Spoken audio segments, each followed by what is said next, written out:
And it's Tuesday night. I got my laptop on, and I feel alright. I got a few joints rolled, and my lunch is made. Got my headphones on, and I close the door, don't disturb me. It's time to stand up tall and say some things about the shitty world we're living in. With the boys at Raconteurs News. To Raconteurs, Raconteurs, to Raconteurs, Raconteurs, to Raconteurs News, Raconteurs News, Raconteurs News, Raconteurs News, Raconteurs News. Oh yeah.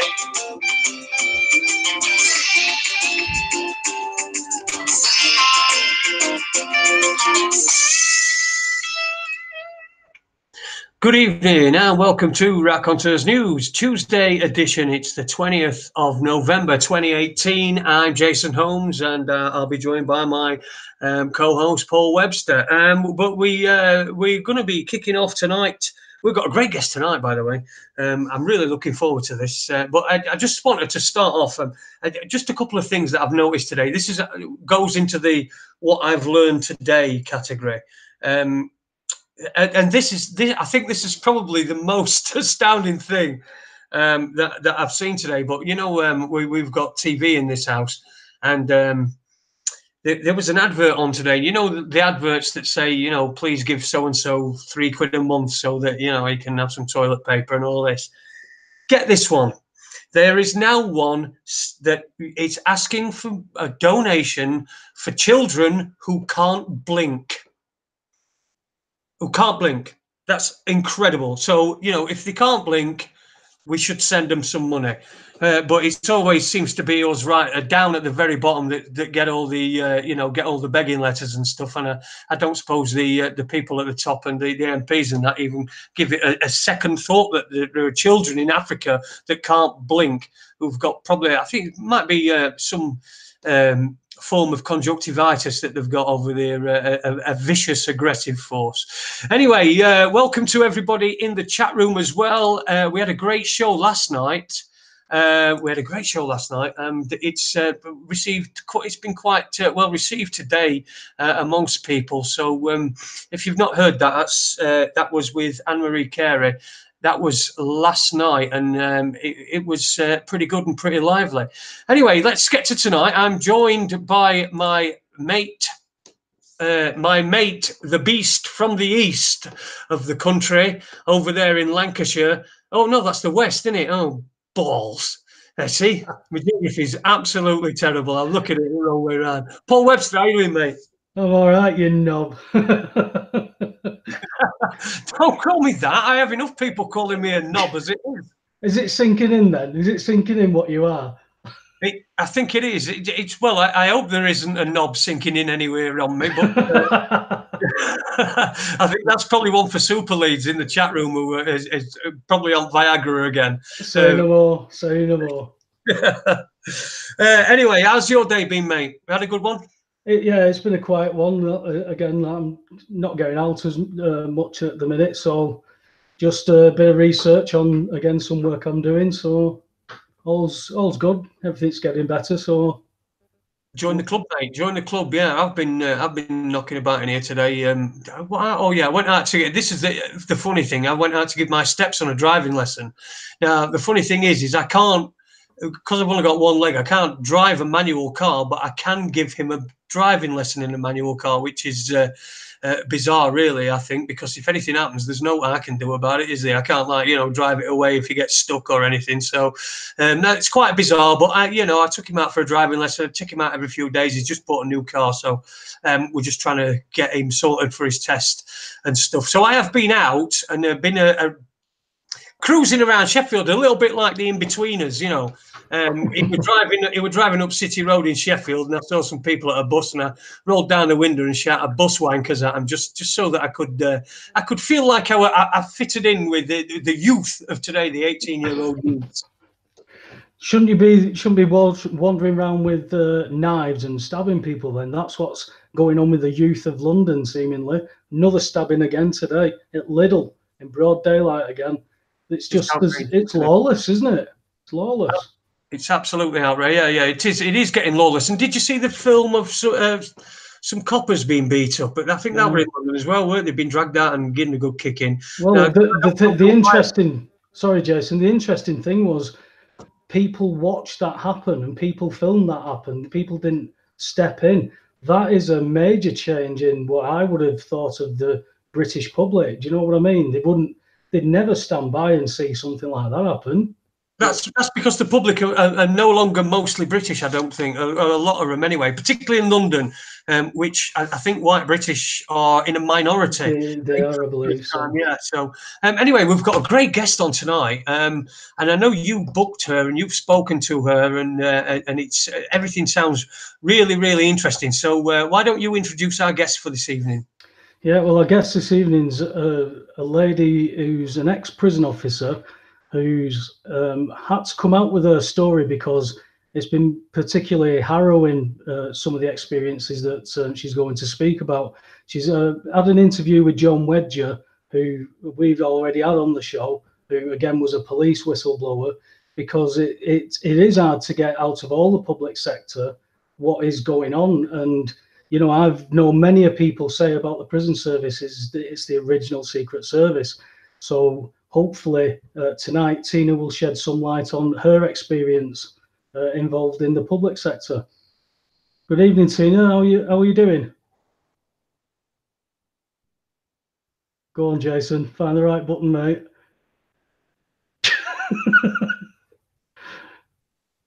You've even muted yourself.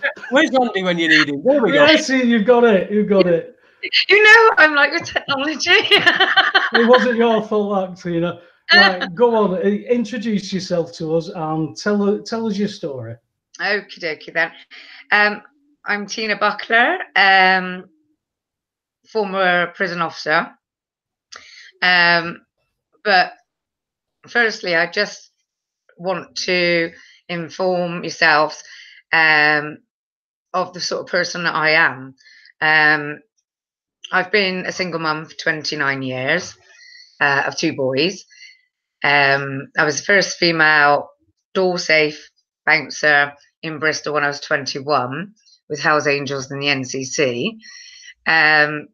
I also used to live in between 2 heroin addicts and came out in a police officer's uniform. And then I joined the prison service in the year 2000. So as you can see, I'm not easily intimidated by anyone really, or my mum. But I don't get intimidated at all. A lot of my skills come from being able to adapt, being able to sense the atmospheres and situations, and being able to be approachable no matter what the situation's going on. So, you know, I obviously have gone for law jobs. I made my choices. I could have gone down the other avenue like a lot of people did my age, with the heroin, etc. Because I was a single mum, but I didn't. I went back to college. I did more qualifications. Like I said, became a special constable, and then joined the prison service in the year 2000 as an admin assistant. Now, when I joined, it took well over 4.5 to 5 months for my clearance to come through. Now, it was because it was a Cat A high-risk prison, and unfortunately, my mum married 4 Irishmen. So that's why it took quite a long time for my clearance to come through. And back then, it was the stringent regulations on people being allowed access into the prison were completely different to what they are now. I still have my epaulets, I still have my tally, I still have everything. And I know I could go into that prison and probably just walk in because security is so lax. Anyway, so started off as an admin assistant, and it was to set up the Carrots team, which was at the time with the drug strategy. It was counselling, assessment, referral, aftercare, through care service. So it was the Carrots, and it was set up by myself, a probation officer, and an ex-addict who became a counsellor, then obviously went further up the drug strategy ladder, and 2 nurses.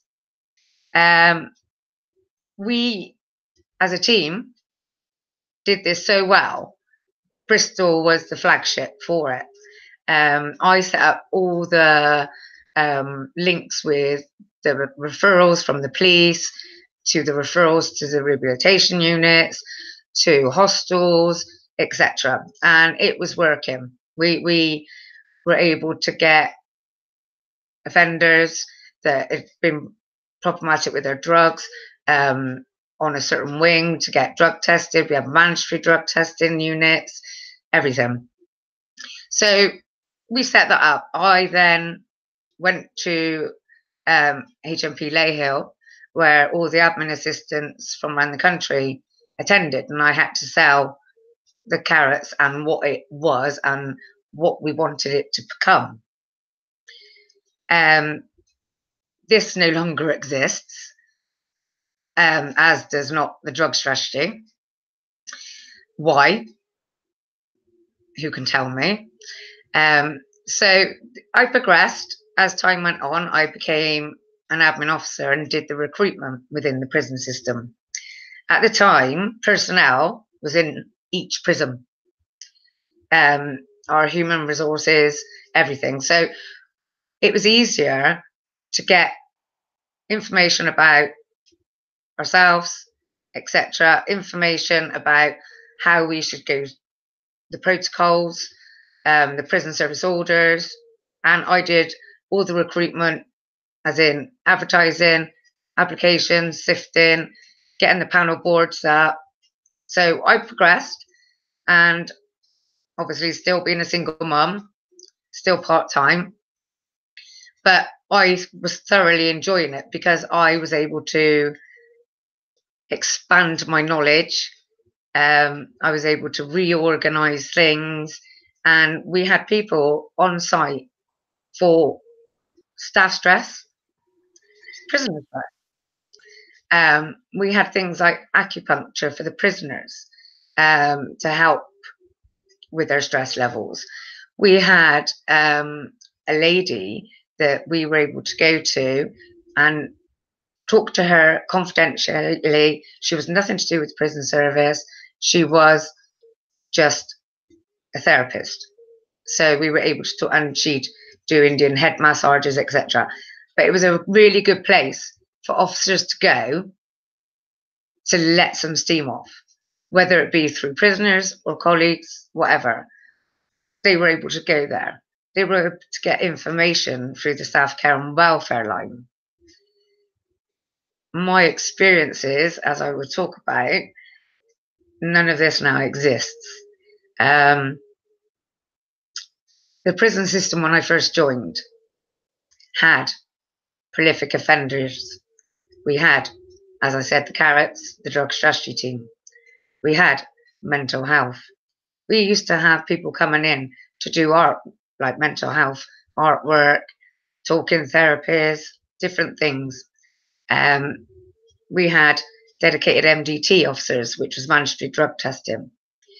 We actually had a wing, which was meant to be the voluntary drug-free wing, where they agreed to get tested every week. I know by the time I left, none of this existed. Even the mandatory drug testing, which comes from head office and the government, names are randomly given to every prison once a month. didn't see any of that during my last year there. So we had all of this. We had education. We had courses for prisoners. We had workshops. We had so many different things put in place to establish rehabilitation for the prisoners. And it worked well. It actually worked. You know, prisoners were coming to us. They were open about their drug use, about their mental health, everything. They were very open, and we were able to assist them in some way or another. Sorry, Teena, can I just butt in there? A couple of questions I wanted to ask you. Yeah. Who was funding this? I've just sort of slightly missed the beginning when I went and rolled off down there. Who's funding this initiative that you're involved with, and what sort of qualifications did you need to have to implement it? As in the Carrot team? Yes, the Carrot. Yeah. Right. Basically, we had the probation. So it was a qualified probation officer who worked within the prison to do the help set up Carrots. She done the probation work to go, etc., hostels, whatever. We also had, like I said, Gela, but she was the main person as far as counselling, the drug strategy, etc. went. It was all funded by the prison service to be set up. I was an admin assistant. Luckily, I was extremely organised and on the ball. So we were able to get things up and running really quick. And we had 2 allocated nurses that were trained in drug awareness and what to do with withdrawal symptoms, etc. So it was actually funded by the prison service. And did you say that that's no longer there now? No. And you Not said as far as I'm aware, there you said it works, but it's no longer there. Exactly. All of the stuff that worked is no longer there. My own personal opinion is 2004, when the government changed, this is when everything started to go. This is when down to that magic word money again. Yes. Yes. It is down to the funding, obviously. The privatisation of probation took them out of the prison service because we used to have probation officers in most prisons that helped prisoners when they were due for release, on where to go, etc., etc. All of these workshops that were done for them, all of this information that was given to them, none of that is available now. And it wasn't available when I left in 2013. So literally, it was on the bare bones when I left. And the situation now, with my research and information that I have obtained, I could give you figures now about the prison population, about what has happened.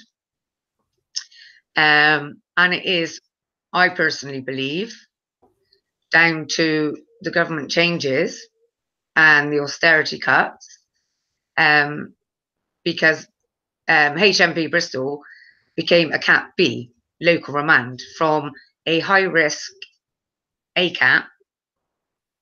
So we had all the security, we had the dogs, we had the staff. As soon as it went to a local remand Cat B, we lost the security, the dogs, and the staffing.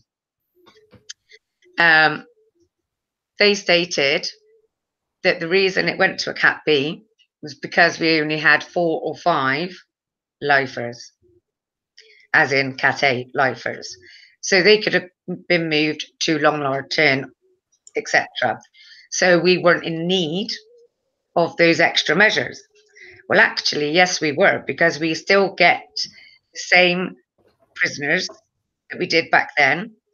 They could be in that prison for 2 or 3 years waiting for their sentencing. Yeah. So we still had those sort of prisoners that we had when we were Cat A, but with none of the security, minimising the staff and minimising everything for the prisoners. And how long had you been in the job when that happened then? 4 years. So, right. So I was started in 2000. Yeah. And in 2004, when I became an officer, that's when I seen it start to go downhill. Yeah. Right. Quite So, well, pick it up from from 2004 then, when you became an officer, because I remember you saying while we was off air that it was a job that you look forward to. You know, you mix well with people, as you said, with being working with the general public. There's nothing as strange as the general public. So if you can talk and deal with the general public, you've got a chance. It's rather strange to work in these places. But no comment. The one thing I was sort of told, because I am known for my laugh, was that after 6 months of walking through that gate, my laugh wouldn't exist. I proved them wrong, obviously, but that was the sort of attitude, that it would be taken away. I wouldn't be this happy person. Obviously, eventually they did do that to me. Yeah. But when I applied to become an officer, they'd started to centralise a lot of things like personnel. So, you weren't able to talk to HR unless you went straight to headquarters, and then trying to get an answer out of anybody was a nightmare. So I went to New Bold Revel for my training. At the time, as I said, it was really, really stringent. The JSACs, the tests, etc. And also with the training, even to the fact that you have to walk around in twos in uniform at all times. Now, I believe they are actually teaching PALTs to inform on their colleagues. Now, as far as I'm concerned, where is the safe practices in this? Yes, I understand about corruption, which I should tell you all about. But I also understand colleagues being there for each other in that sort of work situation. You have to be able to trust the people you're working with. To have a new recruit walk the landings and basically not concentrate on what they're supposed to be doing, but looking at other officers and seeing what they're doing and reporting it, to me, that's not a safe working environment. It would be so easy conditioning them, to have this situation as the prison system is now, after the voluntary exit departure scheme. It is appalling, absolutely appalling. They're employing people who have been found with drugs at the training units, whereas we were told if we were seen at a uniform at the training units, that would be enough to be sacked. So, and this isn't happening. They're allowing people with less than what was requested originally, qualification-wise, they're allowing them to come through. My point... Sorry, Teena, for jumping in, but that seems to be the standard across the public sector. They seem to have lowered the standards for everything. If more and more people can't get in, that's discrimination. If everybody can't get in, type thing. So they've lowered the standards that much that pretty much anybody that pretty much anybody that can read or write and can get in. But you say that across the board with all the public services, The difference being, in the prison service, we are classed as the Secret Service. We are never included when they talk about the police, when they talk about the NHS, when they talk about the fire service. We are never mentioned. And yet we deal with it 24 hours a day, 7 days a week. Now, as far as I'm concerned, when I started, the officers on the landings had been ex-services. They were guys that had been in the job 30 years. They'd seen the changes. They'd seen everything else come and go. But we had experience. We had knowledge. And we had approachability, because these people that were walking the landings back then had experience of prisoners and the prison system.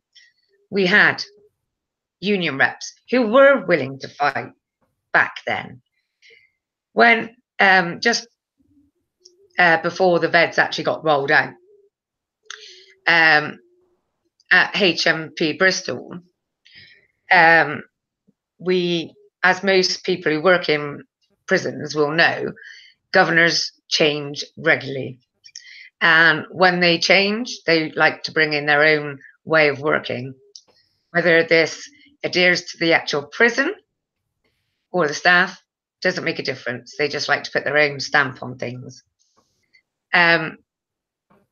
We had a chap called Kenny Brown, who used to work at Bristol as a PO and wasn't taken favourably then, and was known as a bully even then.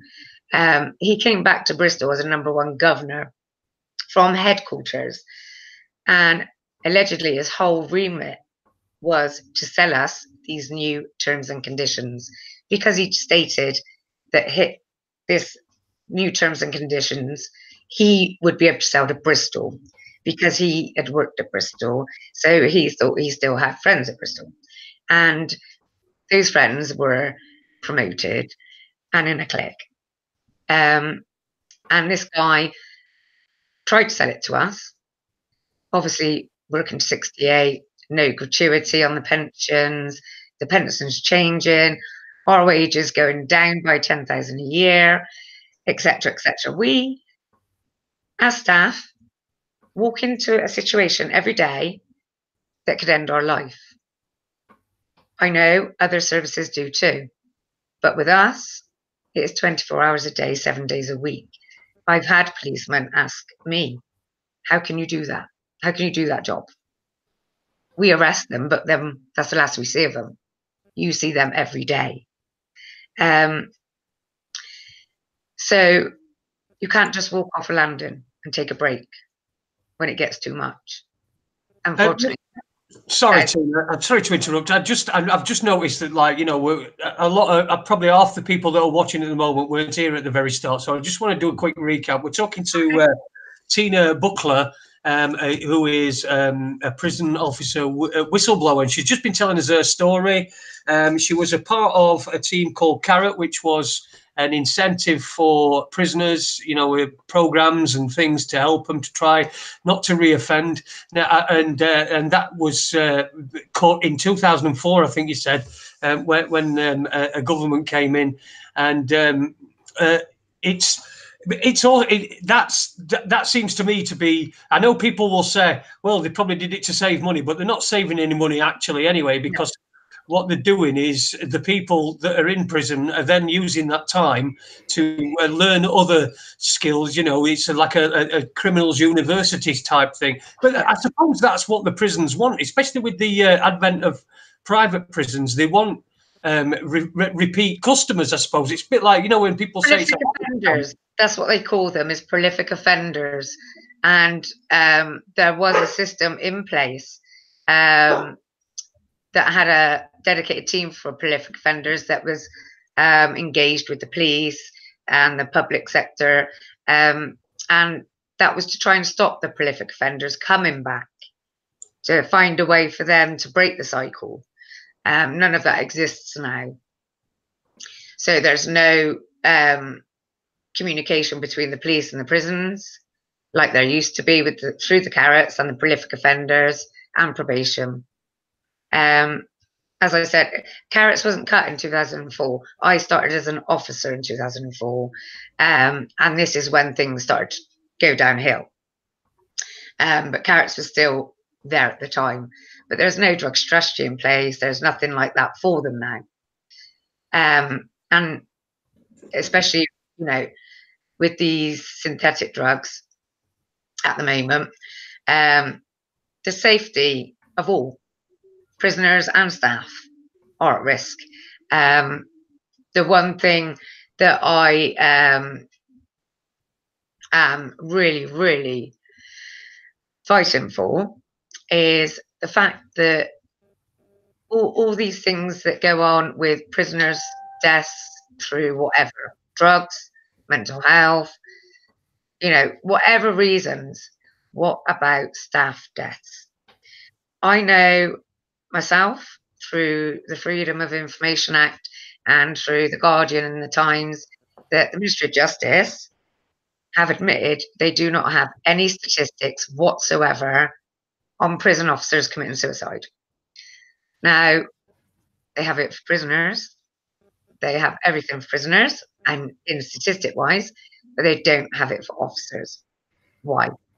Because they know that if it had come out how many officers commit suicide or attempt to commit suicide through being bullied, intimidated, harassed by senior management, then questions will be asked, which is why my story has gone public, because I took a fatal overdose due to being bullied.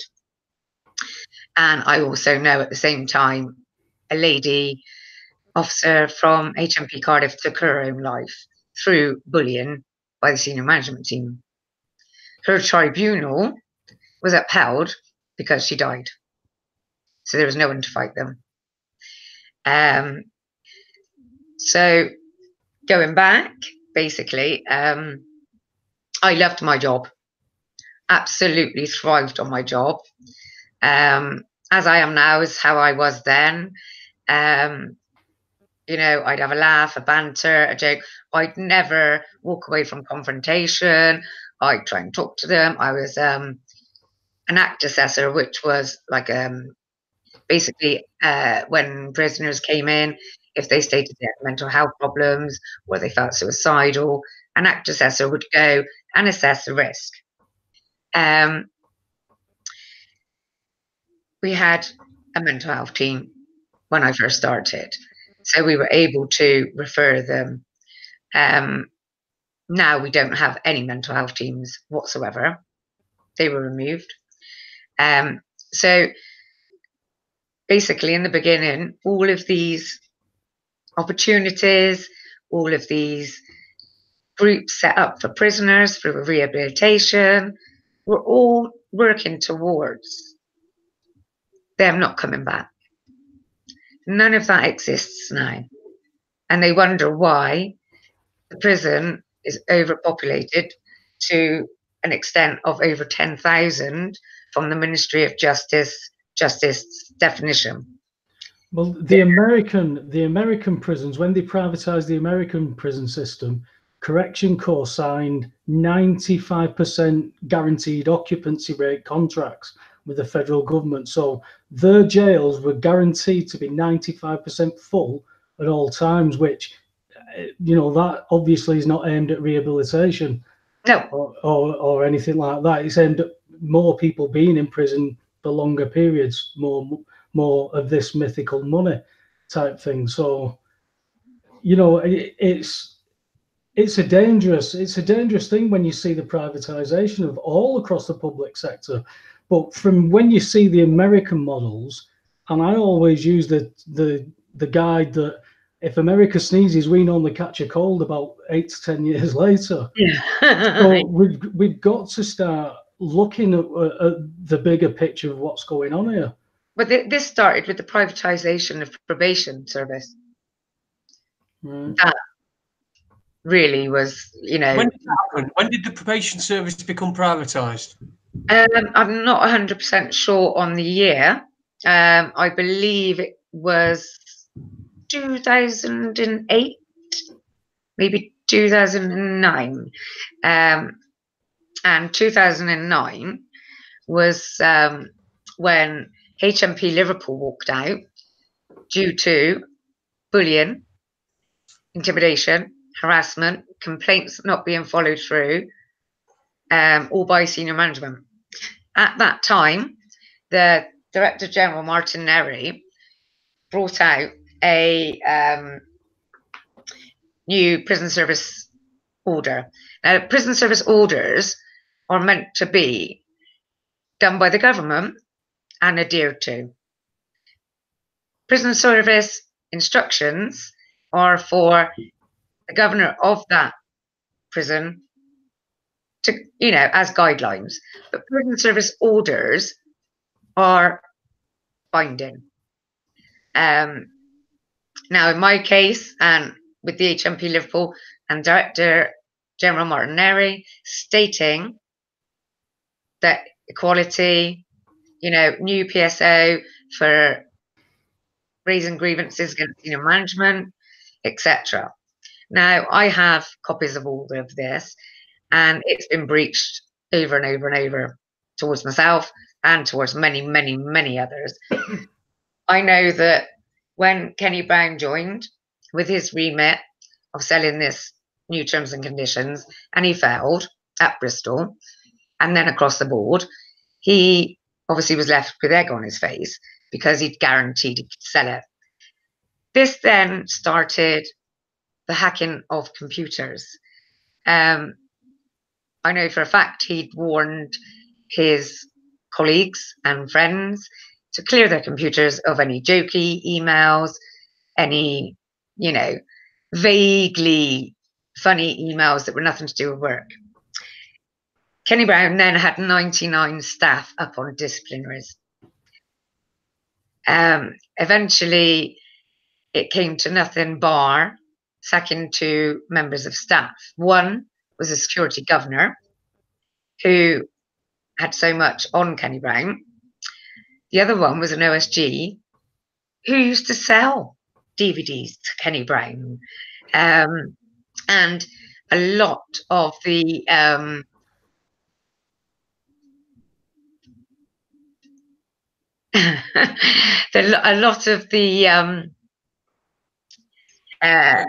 Are you looking at me and laughing? Is that what's making you laugh? No, she's trying to read that what you posted.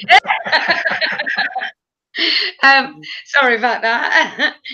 But basically what happened, he'd had egg on his face, didn't get a bonus obviously, and so he realised he couldn't bully us into agreeing. So he started taking small groups of us into the chapel and asking us why we wouldn't go with it, why we wouldn't, what gain was there for us as staff?